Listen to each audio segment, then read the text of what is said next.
हाय. तब्येत बरी नाही बाय, यायला भेटेल? बघते, विचारते त्यांना काय बोलतायत ते.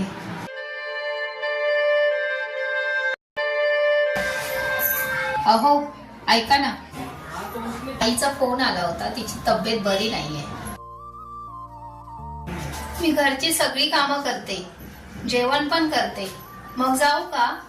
मग मीडिया आहेस का? घरातली कामं राहू दे, तू जा. थोडे पैसे घेऊन जा. ठीक आहे. साक्षी, मी पण येतो. हॉस्पिटलला गरज लागली तर? अहो पण तुमचं ऑफिस? अगं, ऑफिसला सुट्टी घेईल. सगळ्यात पहिले आई, मग ती माझी असून दे की तुझी असून दे, आई आई असते. आवडल्यास फॉलो करा.